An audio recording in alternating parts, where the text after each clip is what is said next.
the people you love from one dish to the next. Sunfoil, the heart of good cooking. لبيك اللهم لبيك.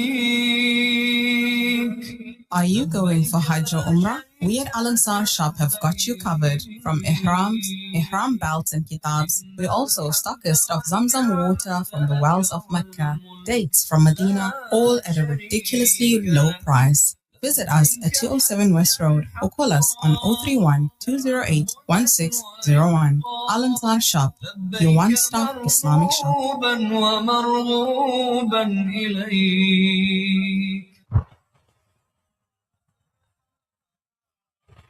ادعو إلى سبيل ربك بالحكمة والموعظة الحسنة وجادلهم بالتي هي أحسن. Invite all to the way of your Lord with wisdom and beautiful preaching, and reason with them in a way that is best and most gracious. Join Shabir Pasha every Saturday at 7 p.m. on the show Dawah Dynamics, and every Sunday on the Dawah Chronicles at 9 p.m. Remembering the companions of Prophet Muhammad, peace be upon him. Join the discussion, analyze the lives, sacrifices, and contributions of the Prophet's companions, and learn from their experience.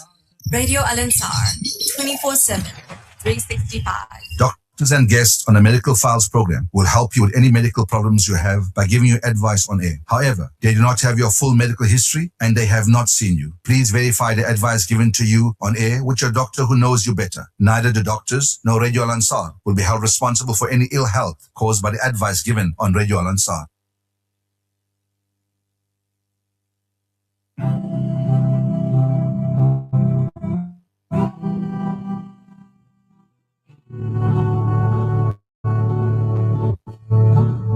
See, I don't need no reason, 'cause you provide the heat. There were some hard times, we were living some dark lives. We did not know where we're supposed to be. We did not know what we're supposed to need. You took the time out to teach us, so that the guidance reach us, and you know we're great.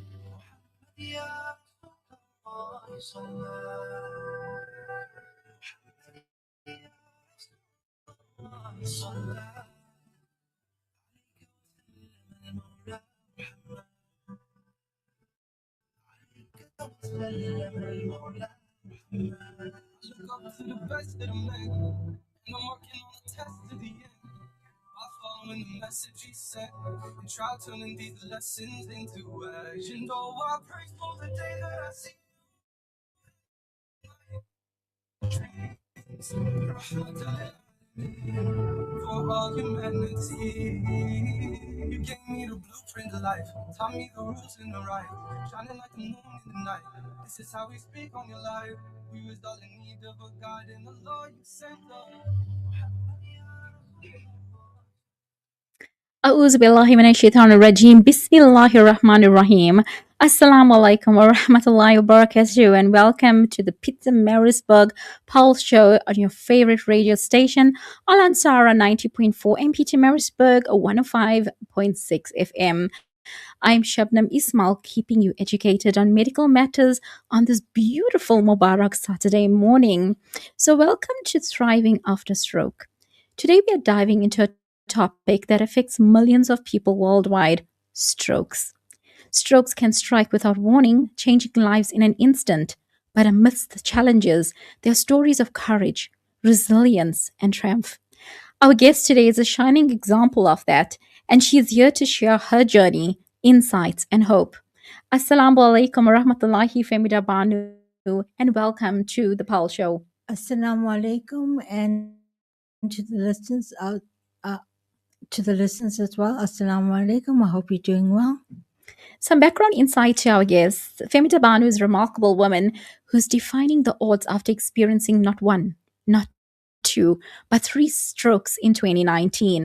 So after her time in hospital, Famida's determination saw her return to work, proving that resilience knows no bounds. With a BA in Library and Information Services from UNISA, Famidabanu's passion for learning hasn't been dampened. She's set to take a postgraduate diploma in Liberian Information Science in the new year. So Famida, can you actually tell our listeners a little bit about yourself? I was born and raised in Pietermaritzburg. I am a cataloging librarian. I work for the Mzinduzi Municipal Library Services. I'm a very determined person, and when something happens to me, I just move forward and push forward, and that's the only way to be in this life. You know, I'm really struggling to articulate myself at the moment because my throat is a bit tight. This is one of the things that happens when you do have a stroke, is that you have to adjust momentarily when something happens, and this is what happens. This is life, and you have to, you are in it in the moment and live in the moment, and that's all you can do, and just rely on yourself and your inner strength to carry on, because things happen in this life, and how we resolve it, how we deal with it shows our strength and our resilience to get through and triumph in this life, make a success of life. And success is what you make of it. What is success to you? For me, it is, despite everything that has happened to me in life, it's just living day to day and loving life, even if it's negative, knowing that, this is the life that I've been given. If I am going to sit in a corner and say, woe is me, that is not productive to me. That is not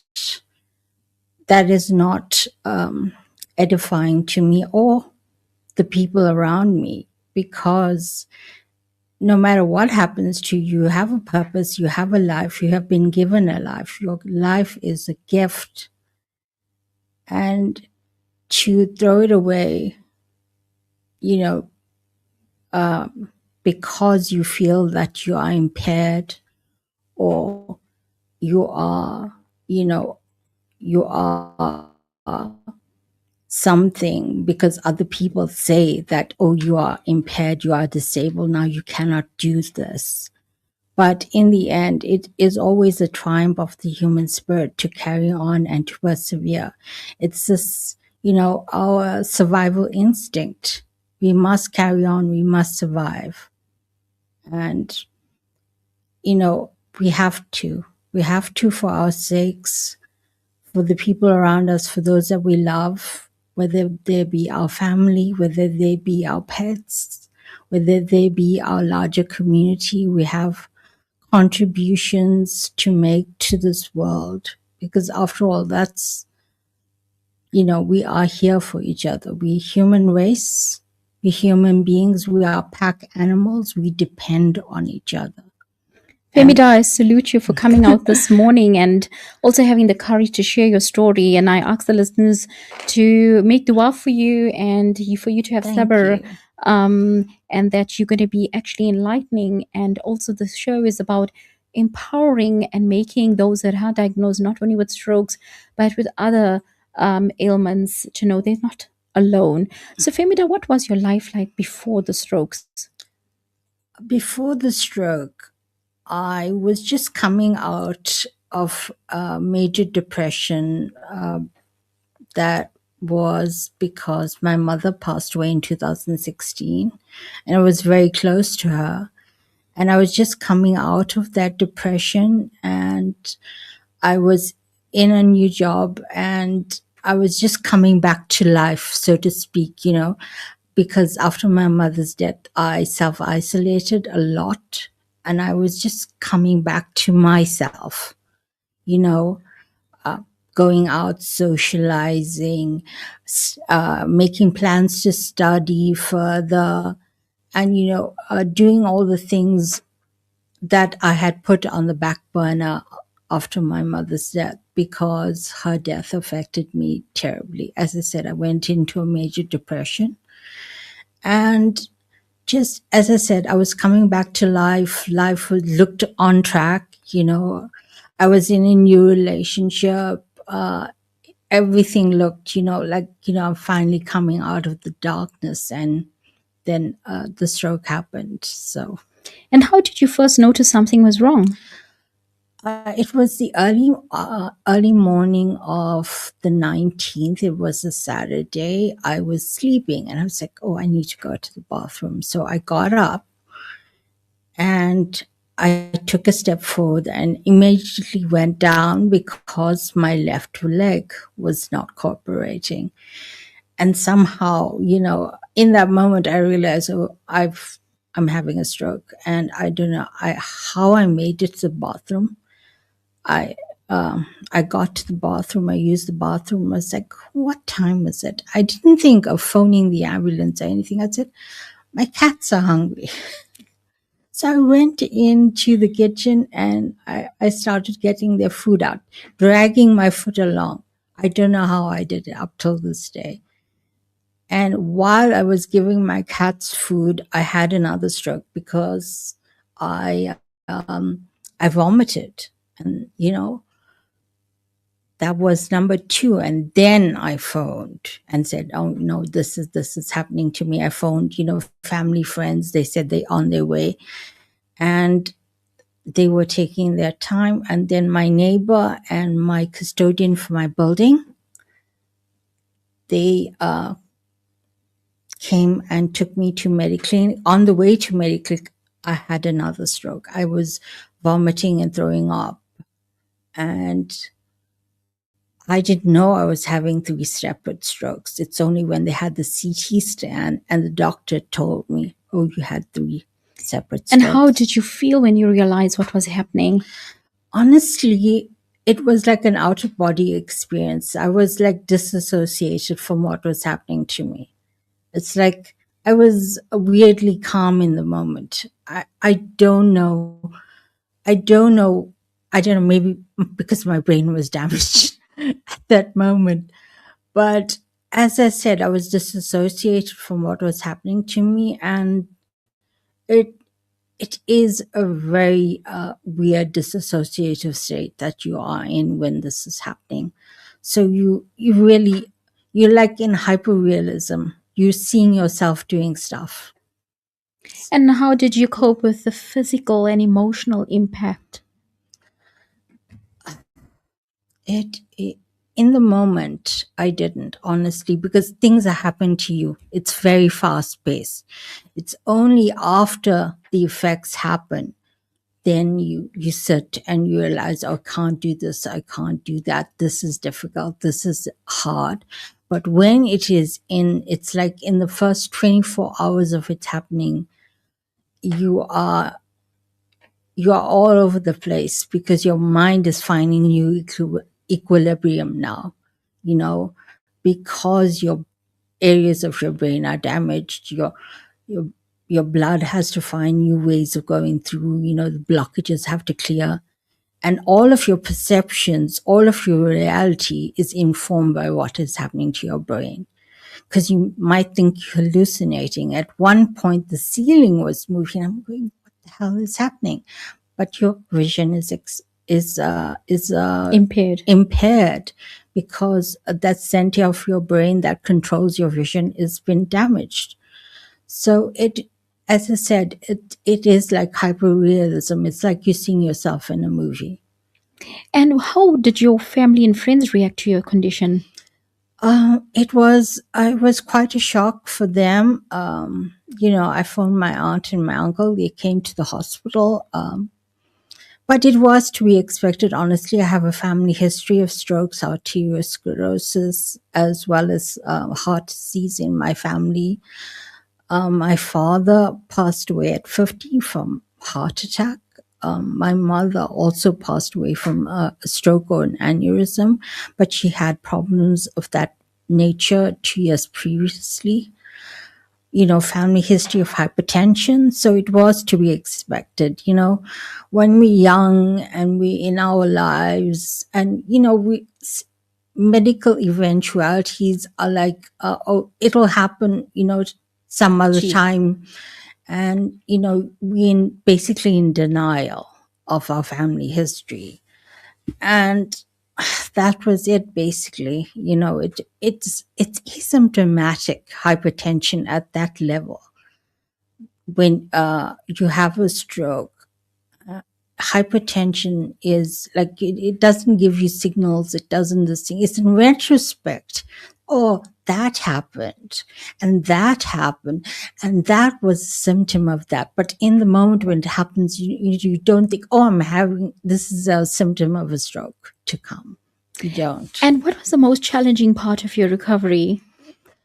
I think regaining my mobility, it was very hard. The right side of my brain was affected, so my left side was affected, and it was very hard. I had lost a lot of muscle functionality. I had spasticity. I had contractions, just muscle weakness. Just lifting my arm up was debilitating. It was like I had like 1,000-pound weight that I was lifting. Just lifting my arm to chest height was so much. I was wobbling. I was drenched in sweat, just lifting my arm up, and just to do the exercise repetitively over and over again to build up your muscle strength and not have that fatigue and not have that numbness in your limbs was very hard. It took a lot of time. I had to go back to work after 3 months, and me going back to work coincided with the hardest time physically because the spasticity really kicked in. My neck, my upper portion of my body, my torso, my neck, my shoulder were very tight. I was actually stooped and I walked with a cane because everything was just so tight. With spasticity, it's either you have too much tension or you don't have enough. Either you can't hold up your body or your body is so tight that you can't move. And it was really, really bad. And regaining my mobility after all of that spasticity as well. What helped me is ironically COVID, because when we went into lockdown, I was at home every day, no matter whether it was winter or what. I used to wake up early in the morning, do my exercise consistently. So sometime it went, depending on how I was feeling, it was in the morning for a couple of, as long as it took, for me to do my series of exercises. Or if I was feeling really good, I used to do multiple sets. So COVID really helped me regain my mobility. So you had to basically reset your mindset Precisely. to be motivated and know that I cannot give up on myself. I got to make things happen. And Precisely. Because, gaining your mobility and your independence is key. The main thing as a stroke survivor is gaining your independence back. All of us are affected differently by, depending on what portion of our brain was affected. Mine, it was my balance, my vision, my hearing, everything gets affected. Your memory, your executive functioning, how your body coordinates, everything is affected. And you have to deal with it sometimes on a daily basis, sometimes on an hourly basis, depending on how your body is behaving that day. And did you experience any cognitive or speech difficulties? Definitely.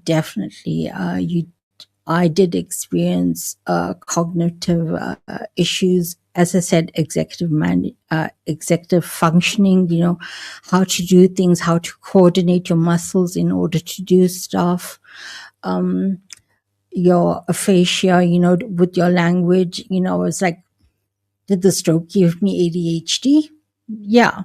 Did the stroke, I don't know, it gave me ADHD. of course, didn't give me ADHD. I just have that aphasia. I have the apraxia as well, because your muscles can't coordinate because your brain is damaged. The neurological net of your body is damaged. Famida, do you still visit your doctor? Are they diagnosed conditions that now you have to deal with? Strokes don't happen in isolation. There's always comorbidities. I have hypertension, and through having the stroke and going through all of this, I've now discovered that I have chronic kidney disease that led to the hypertension, or maybe was causative of the hypertension. We don't know. It's a chicken or the egg situation. What came first, the kidney condition or the hypertension? And dealing with that because of the weakness on my left side, and of course the kidney issues, I now also have osteopenia and osteoporosis. So my calendar is always full. I always have doctors to see. I always have therapists to see. I'm so much in demand. Everybody wants me. So I have to ask, Famida, how did you deal with fear or anxiety about future strokes? Honestly, when I first had the stroke, the first couple of months, as I say, it's not a stroke. Of course, you have sleep disturbances, but I was so afraid to sleep in case, I had another stroke while I was sleeping. So it was just something I dealt with. Sometimes it is an anxiety-ridden situation when your health is not good, and sometimes you have to sleep because your body needs to function. If you don't have that rest and your body can't repair itself, your mind can't rest, your mind can't repair itself. And it's like a vicious circle. If you don't sleep, your mind doesn't repair, and then you can't sleep. And medication as well. It all leads to having that kind of sleep disturbance thing. But the anxiety overall, I think I've dealt with it very well. I've gone into behavioral therapy because conventional medication was not working for me. It was working for a while, but then one of the side effects was a lot of weight gain, and that was really bad for my kidneys. I was on antidepressants for a while. And while I was on them, it did help me. I did have a sunnier outlook. I was sleeping better. But as I said, the side effect negated any positive that came from that. So I had to learn how to sleep and manage my anxiety on my own without any, medication and as such. But, being in nature, being with my animals, taking care of them, and, sort of like melding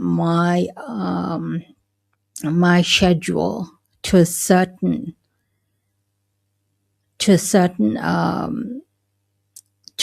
style of how can I put it, of just being in the moment and not holding to schedules in a very sort of didactic kind of way, but just basically going with the flow, resting when I'm tired, sleeping when I feel I need sleep. And I cannot stress this enough. Your sleep is the most important thing, because that's what restores you. And finding a way out of anxiety is, you have your conventional therapies, but you also have alternative therapies you could use. Like I found meditation very helpful with dealing with anxiety. And when it comes to control, is very important for a person with anxiety. And you have to learn to let go of control in that case. You know, life is so unpredictable. You can't always be quarterbacking yourself. And, you know, if I did this, if I did that, if I did this, you are making yourself ill, basically. And with that said, listeners, as Famida said, life is unpredictable. Do not wait for a traumatic experience or a life-changing experience to actually change your life. Focus on the rest, the sleep, and as she has said, mobility and independence. Listeners, you tune into Radio Al Ansar on the Saturday morning on 90.4 and 105.6 FM, where the vibes are always positive. So today we have a brave and inspiring guest, Famidabanu Ibrahim, a stroke survivor who is living proof that with determination and resilience, it's possible to reclaim your life. So stay tuned, and we're going to be right back after the short break.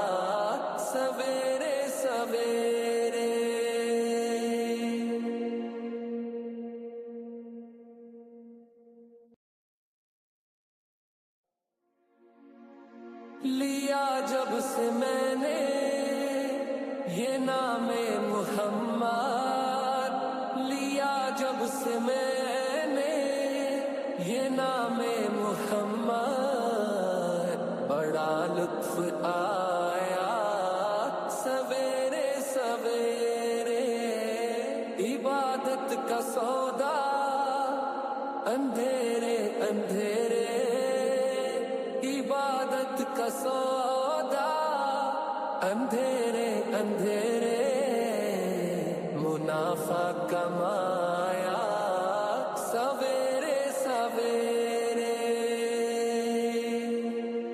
नमाज़ें पढ़ी जा, अज़ाने दिए जा, शबो रोज सजदों पे सजदे किए जा, इबादत का सौदा अंधेरे अंधेरे, इबादत का सौदा अंधेरे अंधेरे, मुनाफा कमाया सवेरे सवेरे, लिया जब से मैंने ये नाम मुहम्मद, लिया जब से मैंने ये नाम मुहम्मद, बड़ा लुत्फ आया सवेरे सवेरे,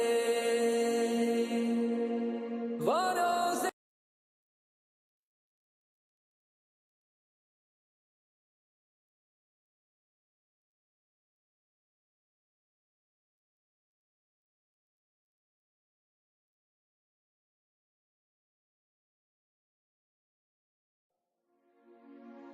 लिया जब से मैंने ये नाम मुहम्मद, लिया जब से मैंने ये नाम मुहम्मद, बड़ा लुत्फ आया सवेरे सवेरे, इबादत का सौदा अंधेरे अंधेरे, इबादत का सौदा अंधेरे अंधेरे, मुनाफा कमाया सवेरे सवेरे,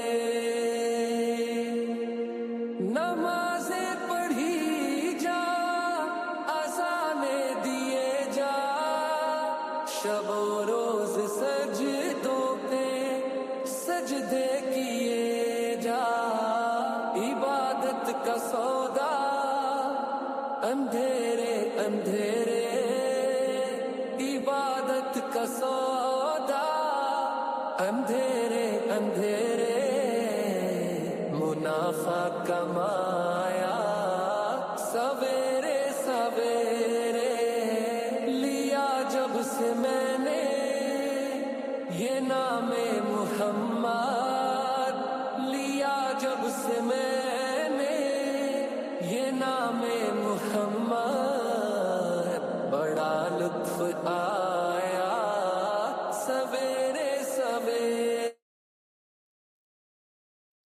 Assalamu alaikum wa rahmatullahi wa barakatuh, dear listeners. You have just tuned into Radio Al Ansar 90.4 and Pietermaritzburg 105.6 FM, where the vibes are always positive. I'm your host, Shubnum Ismail, on the Pulse Show. Alhamdulillah, your support has led us to the nomination for the best radio station. We are deeply grateful to our listeners and community. Keep voting for us because together we can achieve this, inshallah. We do have a special guest at the studio today, and our discussion is on strokes. And we have Famidabanu Ibrahim, a survivor. And we're going to dive straight into the next segment. Assalamu alaikum rahmatullahi wa barakatuh. Assalamualaikum. How are you? Alhamdulillah, and it's great to have you here in America at our studio. So, distance, what was the biggest misconception about strokes that you have encountered? The biggest misconception is when people see you, and if you're not visibly impaired, they think that, oh, you are recovered now from your stroke. It doesn't, if when I first had my stroke, you could see that I was impaired because my mobility was not great and my posture was not great. But after my posture and my gait, I did a lot of work to regain that. And people look at you and they think, oh, now your stroke is cured, all your symptoms are cured, you are now whole, which is the biggest misconception, because you are not, because you are working every day, moment to moment. When I'm walking, I am concentrating on every step. I am lifting my foot because I have problems with mobility, with feeling the ground, with tightness in my leg. So every moment of every second, I am negotiating with myself, basically.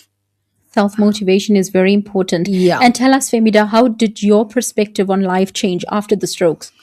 My perspective of life changed in that I never realized how strong I was. I never realized how much I could achieve and how much I could grow and how much I could depend on myself.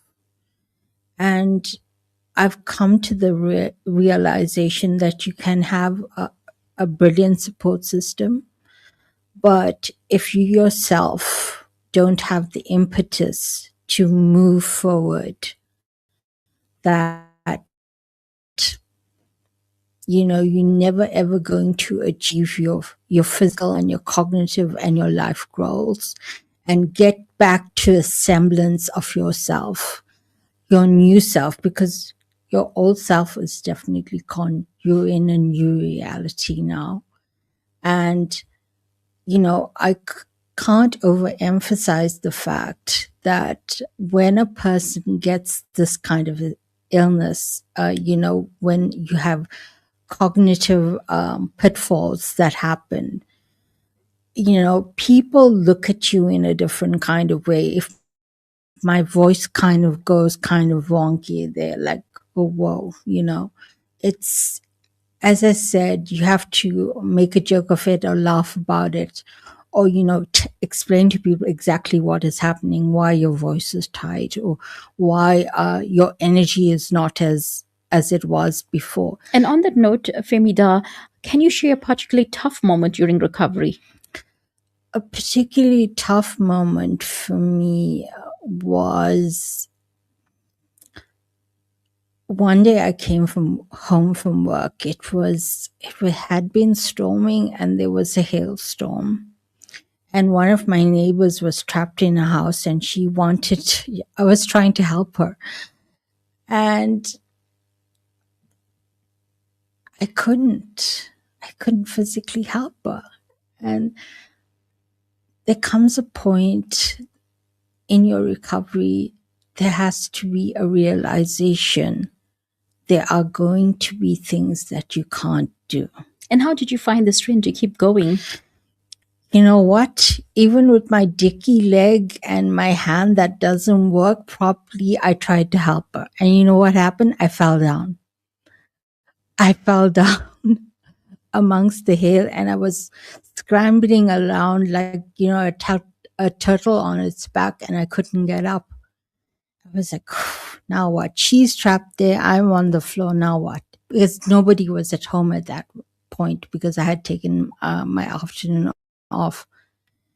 And somehow I pushed myself and got to the wall and inched my way up. And then I called for my neighbor from the other yard and he came and helped. So since you keep pushing yourself and you're moving The forward. thing is, you have to negotiate with yourself. It's either a big event that happens or it's smaller things that happen. Maybe when you're washing dishes, you're going to drop a knife on your foot because unpredictable things can happen when your body's not functioning properly. Yes. And I know that, patients don't normally talk about the rehabilitation process. So what role did the therapy play in your recovery? I had a really good therapy team from Freeze Clark. They came to my home and they gave me exercises and they helped me through it. They came for a month and a half. I thankfully had the money to pay for this. And the therapist came a couple of times a week and, gave me these mobility exercises to do and gave me the motivation, really. It's not to be underestimated. Therapists are truly heroes because they do a lot for patients with stroke. I remember the only time I ever lost consciousness actually was I was doing physical therapy in Northdale Hospital. This is a couple of days after my stroke. And I was going up a staircase. As soon as I went down onto the step, I lost consciousness and I woke up on a mat. Just for a few seconds, I lost consciousness. And the team surrounded me and helped me. And, therapists are heroes because what they do takes an emotional toll on them as well. They are dealing with people undergoing immense physical and emotional pressure, immense physical and emotional what can I say? They're in this maelstrom. They don't know which way to turn. As a therapist, you're helping people in that vulnerable place. So, good therapists cannot be underestimated, and we should always be grateful for the help that we get, from professionals as well as individuals in our lives, our family, our friends, my good friends, Jane Bentley and Julie. They really helped me, with, practical support, taking me to doctors and so on and so forth, shopping, buying groceries, when I couldn't go out and stuff like that. Friends come and visit you, to not make you feel so isolated. If friends phone you, video call you, what have you. So, the difficulties can be overcome. If you have support. And if you don't, you have to have that central core of reliance on yourself because you have to do it. Nobody can do it for you. You have to do it yourself. Famida, there's lovely messages pouring in from our listeners, and your story is really touching many lives today. And they are commending you on your bravery, your resilience, and just the fact that you're here to share a story and also Thank you give so much. somebody out there hope to know that no matter what you're going through, you can pick up yourself and move on.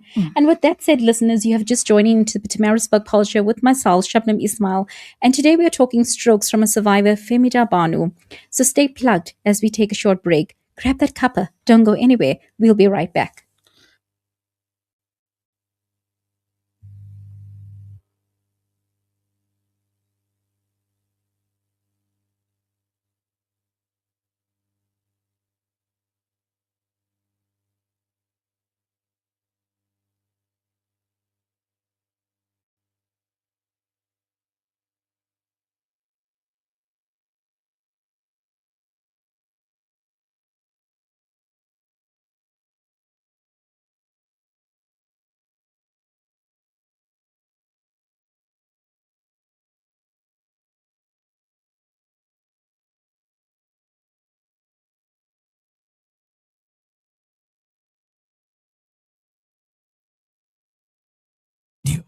The name you can trust. Qurbani is an act of worship, a sacrifice made for the sake of Allah.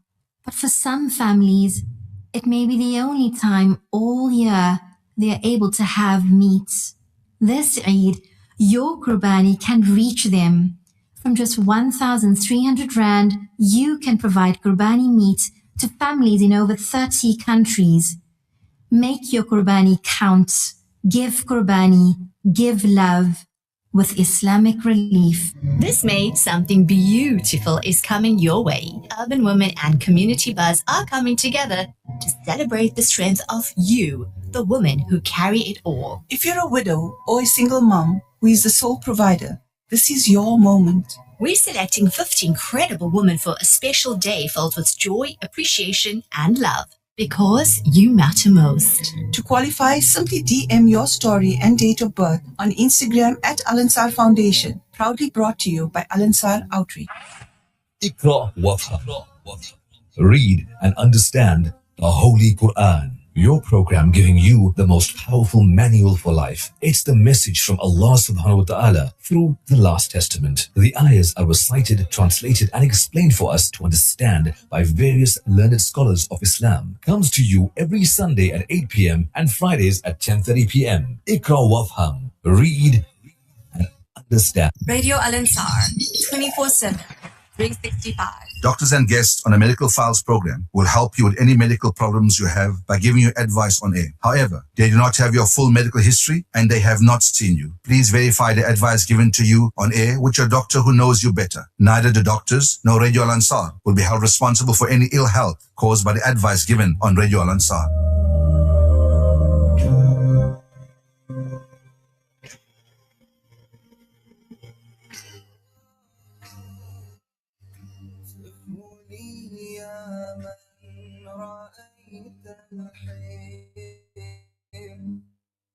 ليلا إن عيني لا أشتهي ذاك جميلا كاملا خلقا وخلقا من جمال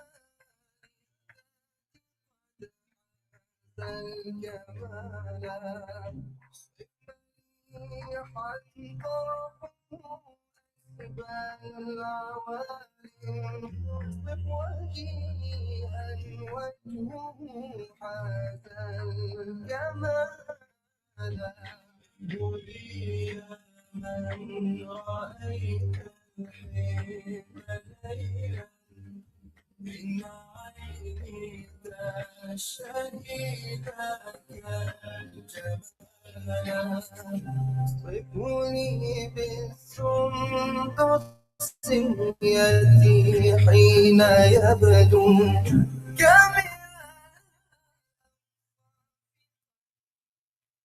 A'udhu billahi minash shaitanir rajim. Bismillahir Rahmanir Rahim. Assalamu alaikum wa rahmatullahi wa barakatuh. And welcome to the Peter Marisburg Pulse Show, your favorite radio station, Al Ansar 90.4 and 105.6 FM. You're connected with myself, Shubnum Ismail, keeping you educated on medical matters on this beautiful Saturday Mubarak morning. Today we have Famidabanu on my show, and she's overcome the odds after 3 strokes in 2019. And with a BA in Library and Information Services, Femida's determination and passion for learning shines through. So let's tackle the balance of our conversation, Femida. So Femida, can you tell our listeners what advice would you have for someone who's just had a stroke?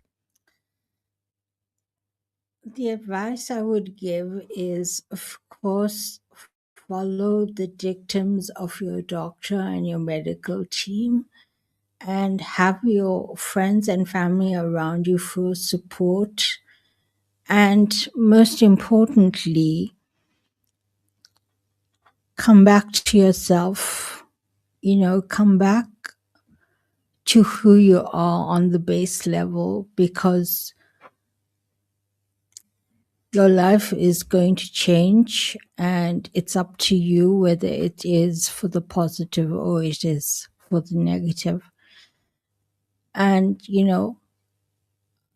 have faith, have your deen and your iman, and really hold on to the love in your life. You might not see a new way, a new dawn. You might see it's very far from you. You might feel very pessimistic. I have experienced very, very, very dark times, very dark thoughts. And I have overcome that by holding on to the primary love in my life. And that was my mother, whose life was epitomized by sacrifice for the people she loved.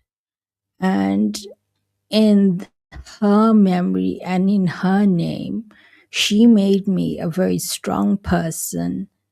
And I would not let her down by staying in darkness and staying in perpetual misery. But in my times of darkness, I always knew there was something more for me, and there is something more for you as well, because we are not defined by our abilities or disabilities, but by the integrity of ourselves, our minds, our relationships, how we are in the world. And you are not defined by all of that. Things may seem so overwhelming in the moment. You are physically compromised in every way because your brain controls every aspect of your body. And Femida, you mentioned something so important as an ingredient into our lives. And I share this to the patients I see on a daily basis as well. And I like to reinforce this to the listeners, for your kids especially, that your deen, your iman, you need to actually make that a priority. And that is what's going to set the standards and take you through those challenges that you've been through. And speaking about your challenges, Femida, you've been through so much. What surprised you the most about your recovery? What surprised me the most is the fact that people will meet you where you are, There are those special people in life that will overlook and, will overlook everything that other people perceive you as, because people's perception of you as a stroke survivor is very dependent on the outward, your outwardly appearance. So if you're struggling with you're walking with your cane, you're walking with that. But some people, you will meet them and they will see you for who you are. They will see your personality, they will see your sparkle, they will see you, they won't see your impairment. And these special people, we must hold them close to us, and of course we must nurture our relationships, because that's what makes us human, you know. And Femida, how has your experience changed your priorities, and how do you see the future? I see the future as, you know, an ever evolving path, because when the stroke happened, I was, you know, making the decision to continue my education. I had to put that on hold because of my energy levels, my level of fatigue. But now I feel I'm at the point when I can go back to my educative goals, and hopefully in the new year I will be studying. And you know, it's just like, whether it is delayed by your, you know, your tiredness or your fatigue or whatever, your time will come. You know, not your dream is still your dream. It's just being deferred for a while, and you can, you know, your priorities are Obviously, that's how we connected. I remember you said is that you want something sort of stigma, you know, love yourself. And with that said, we've coming to the tail end of our show. Is there any final words you'd like to share with our listeners, Femida? And how can they get in touch with you should they have a family member or they just would like to share their story and get some empowerment from you? You know, all I can say is, you know, be strong, live your life on your terms, and you know, it's easy to say, oh, be strong. You know, you will never know the strength you are capable of until you are tested. And you know, I'm available at any time for any questions, any help that you may need. You can phone me on my number is 082 234 7764. Jazakallah so much, Femida. And as we wrap, listeners, to our conversation, we hope you found her insights on stroke survival techniques enlightening. Listeners, don't forget to tune in to next Saturday for another insightful discussion. Remember, if you need to find something to do this weekend, the Magma Fair 2026 is currently ongoing in Camperdown, KZN, and this is going to run until tomorrow, the 3rd of May. So the event features various activities such as auctions, helicopter rides, camels, pony rides for the kids, petting zoos, arts and crafts, and so much more. There's really great food at vendors and our crafters there with our amazing Al Ansar team. And I'm going to be there tomorrow. So please pop by and say hello to us. And don't forget to vote for us for the best radio station in Durban. I would like to end off by saying, as the Quran reminds us, and to do good indeed. Almighty Allah loves the doers of good. So I want you listeners to have an amazing weekend, and may Almighty Allah bless each one of us, including Femida, her family, and giving her the courage to join us on the show. And may Almighty Allah lead us on the straight path, inshallah. Jazakallah to our technicians, both Durban, Pietermaritzburg. May you and your families have an amazing weekend. And that's a wrap from myself, Shubnum Ismail. Assalamu alaikum wa rahmatullahi wa barakatuhu. On the Medical Files program will help you with any medical problems you have by giving you advice on air. However, they do not have your full medical history and they have not seen you. Please verify the advice given to you on air with your doctor who knows you better. Neither the doctors nor Radio Al Ansar will be held responsible for any ill health caused by the advice given on Radio Al Ansar. Radio Al Ansar, 24/7, 365. An informative Islamic global perspective. This is Al Ansar News.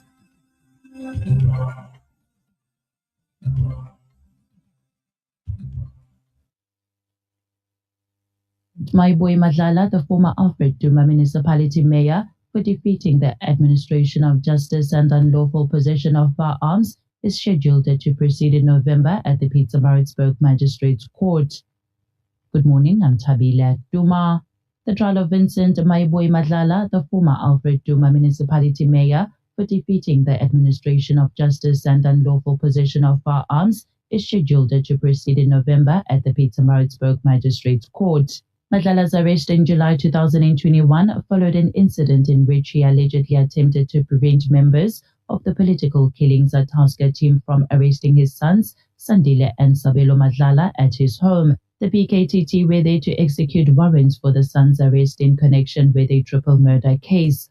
During the incident, Madlala, who was the mayor at the time, allegedly refused to open his gate for the PKTT members. Sources close to the investigation claim Madlala contacted Brigadier Bantam at the Ezakeni police station. He only opened the gate after Brigadier Bantam sent Captain Togozane's toilet to the scene. A search of the home for his sons led to the PKTT to a safe containing 6 firearms and 16 rounds of live ammunition. When questioned, Madlala could not produce a permit for the firearms, which he claimed belonged to his daughter's security company. Consequently, he was charged with unlawful possession of firearms, defeating the administration of justice, and unlawful possession of ammunition. 2 Home Affairs Department officials accused of corruption have been arrested in separate operations. One arrest was made at the Pinetown office in KwaZulu-Natal on Wednesday after an investigation into a fraudulent death registration. The official was caught while attempting to pay 3,000 rands bribe to avoid arrest. Another official and 2 members of the public were arrested in Secunda in Mpumalanga for issuing smart IDs to unqualified or foreign nationals. The Home Affairs Department has said the latest arrests are part of a broader effort to restore integrity and safeguard national systems. Minister Leon Schreiber said the department is intensifying its crackdown with arrests, dismissals, and disciplinary action now happening almost weekly. Schreiber has reiterated a zero-tolerance approach, warning that all officials involved in corruption will be dealt with decisively. In more news, the economic freedom fighters said that the plight of workers should be prioritized. Spokesperson Tempi Msane made the remarks in Marikana, where the party marked Workers' Day. She said there was absolutely nothing tangible that had been done that workers should celebrate yesterday. The ANC has placed President Cyril Ramaphosa's backers in control of KwaZulu-Natal and eThekwini ahead of the local government elections set to take place on the 4th of November and the party's elective conference next year.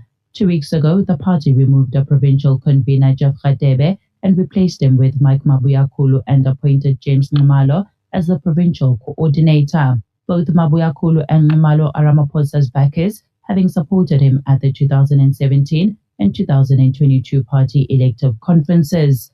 On Thursday, the party announced another well-known Ramaphosa backer, Thabani Nyaose, as the convener in the eThekwini region.